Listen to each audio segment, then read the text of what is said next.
Hello class, and welcome to our year-end review, Unit 3, Linear Systems.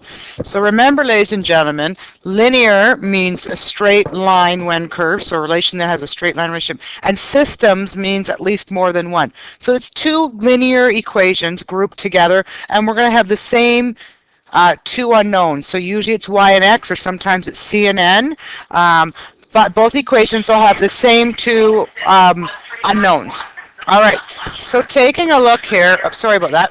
I can't talk while they've got an announcement going on. Sorry. So taking a look, ladies and gentlemen, remember a linear system is two or more equations. So I'm going to put two equations with the same two variables.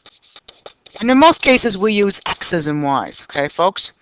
Now remember, there are three ways to solve a linear system. One is by graphing, two is by substitution, and the third is by elimination. So those are the three methods that you should recall us using. The first example says to solve the linear system using graphing. So we need to have a grid. So on your final exam, folks, you can't solve by graphing if I did not give you a grid. Okay. It may also say solve algebraically, which means then you're to do it with either substitution or elimination.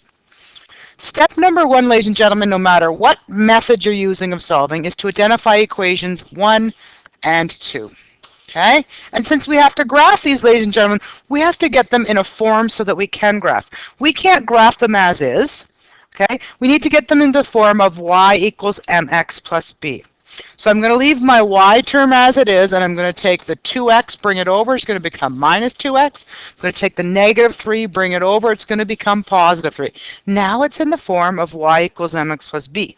While I'm here, I'm going to say, hey, my b value is 3, and my slope equals negative 2, but I'm going to put that in a fraction, negative 2 over 1.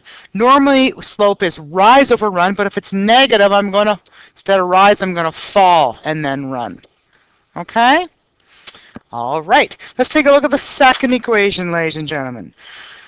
Second equation is a little harder to rearrange, but we can do it. So we're going to leave the term with the y in it by itself. So leave the 5y here.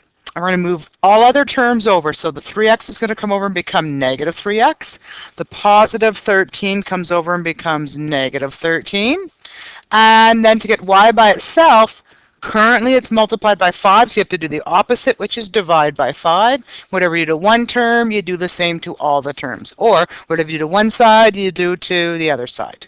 So we're going to have an equation with y equals negative 3/5 x minus 13 over 5. Okay, so taking a look at that, ladies and gentlemen, these are a little trickier numbers, but we can figure it out. We know that our slope equals negative 3 over 5, and our y-intercept, which is our b value, b equals 13 over 5. Okay, you may want to put that in your calculator, ladies and gentlemen, or how many times does 5 go into 13? Well, hey, it goes twice, and then how much is left over? 3/5. So if you're looking for a decimal, you'll probably get 2.6 as a decimal. Okay, so now we have our information. We got to set up our graph. So if you're given a plain grid, if the axes are on them, label them x, y, unless they are already. Okay, and then to do your scale, you have to have at least one measurement. So I'm going to put 2, 2, negative 2, and negative 2. All right, and then we need to start doing the plotting here. All right. So ladies and gentlemen, I'm going to start with equation 1. And how do we start graphing? You look at the y-intercept. The y-intercept is 3. From there, it tells you a pattern to fall to and run 1. So fall to, run 1, fall to, run 1, fall to, run 1. I'm just going to keep doing the pattern because it's going to be easier for me to draw a straight line here. Okay? Once you've got that done, ladies and gentlemen, grab your ruler or straight edge.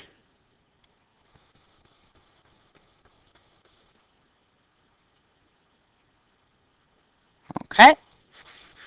And because I'm using technology, I have to get arrows at both ends, but hopefully you guys remember to do that.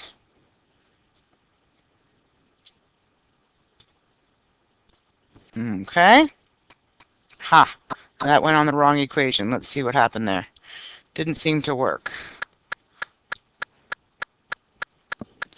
There we go. And you can label that equation 1 because we've identified that.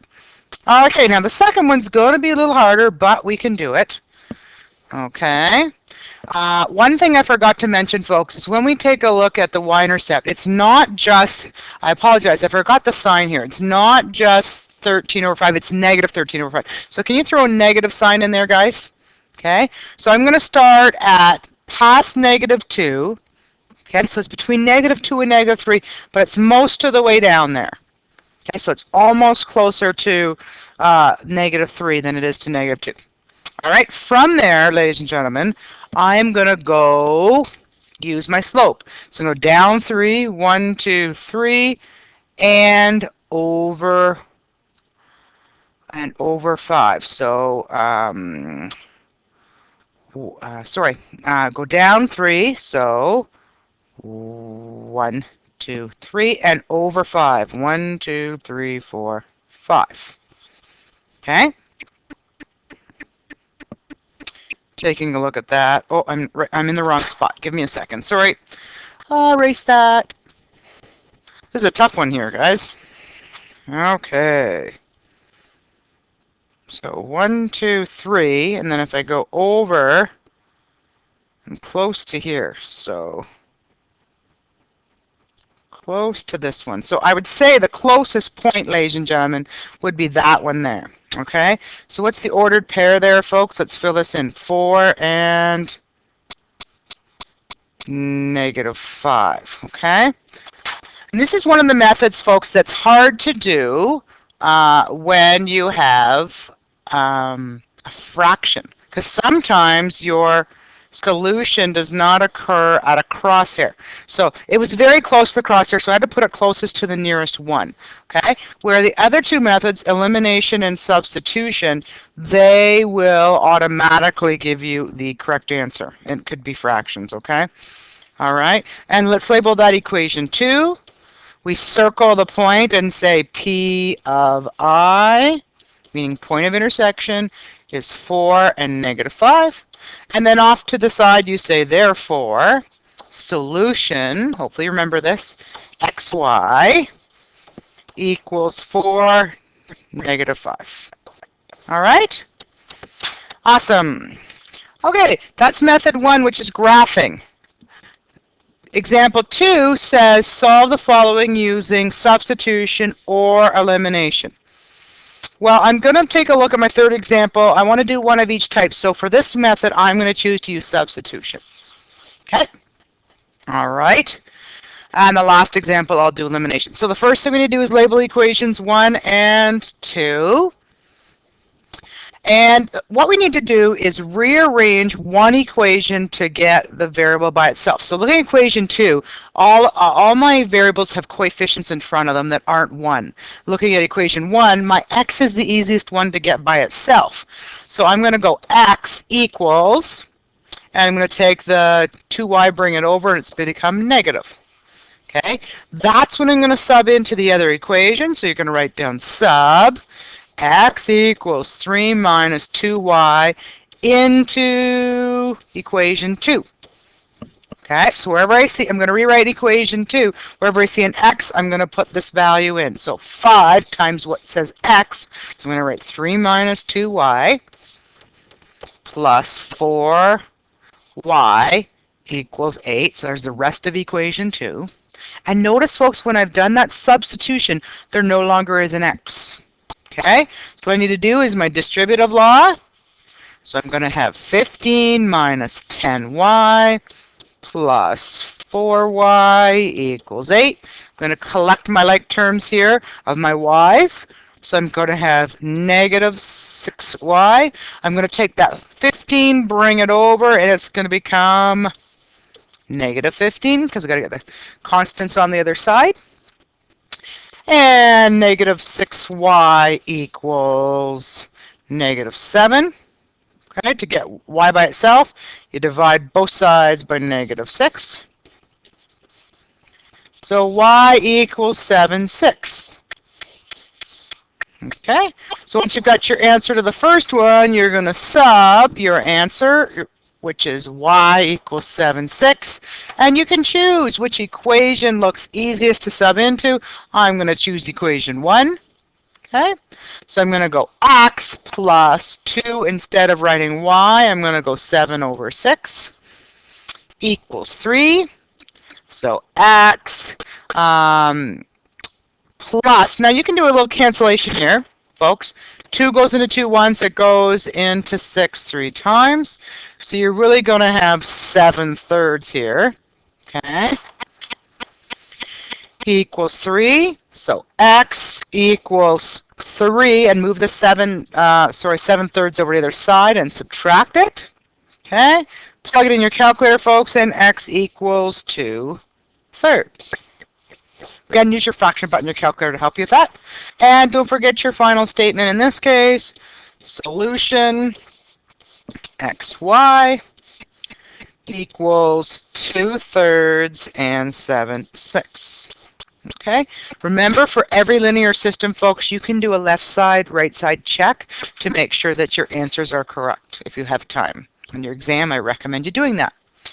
All right, example 3. Some students held a bake sale. They sold fruit pies for $7 and meat pies for $10. Okay, how many, they sold a total of 52 pies and earned $424. How many of each type of pie did they sell? So our two variables here are the meat pies and the fruit pies. So do you want to use the letters F and M? All right. So let F represent number of fruit pies sold.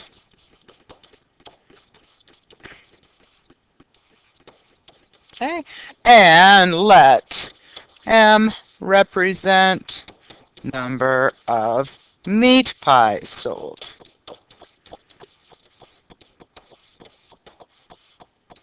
Okay, so we've got our unknowns. Now we've got to make two equations. Okay, so the first thing I want to do is take a look at the total of 52 pies. Okay, so what does that mean? That means some were fruit and some were meat. So you're just going to say fruit plus meat equals 52 pies. Okay, total of means you're adding them, right?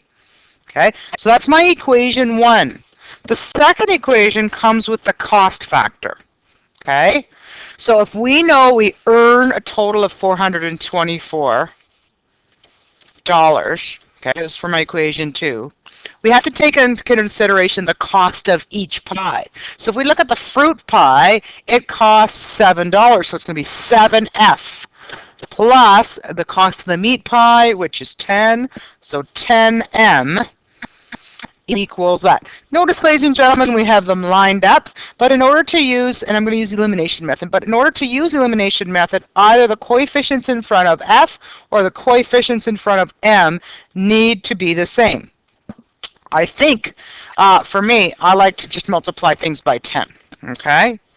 So I'm going to take equation 1, I'm going to times it by 10. Just easier to do. So I'm going to have 10F plus 10M equals 520. So what does that mean? My communication is here. I've taken 1 and I've times it by 10. Equation 2, we're just going to write it out as is, and it stays as equation 2. So you've got 7F plus 10M equals $424, and that's equation 2, stays the same. Now, folks, they're lined up. We've got a coefficient that's the same in terms of its value.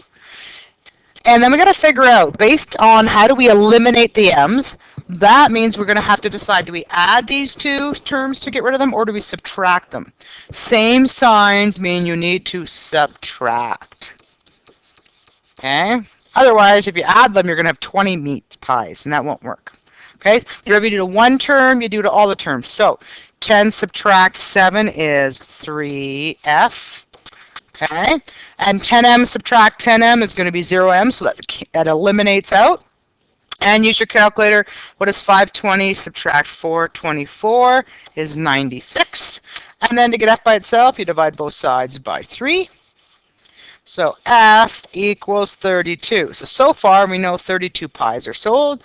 So we're going to take that. I'm just going to go to this side, and you're going to say sub F equals 32 into, now do you want to sub it into equation 1 or 2, whichever one's easiest? Looking at this, my equation 1 is easiest.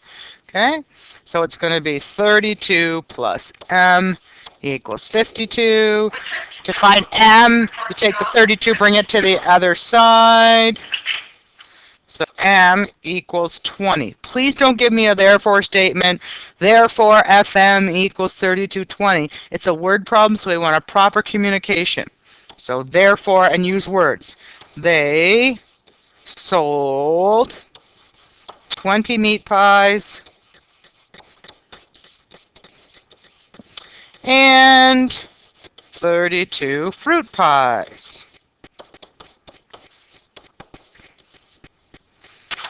All right, ladies and gentlemen, I believe that ends Unit 3.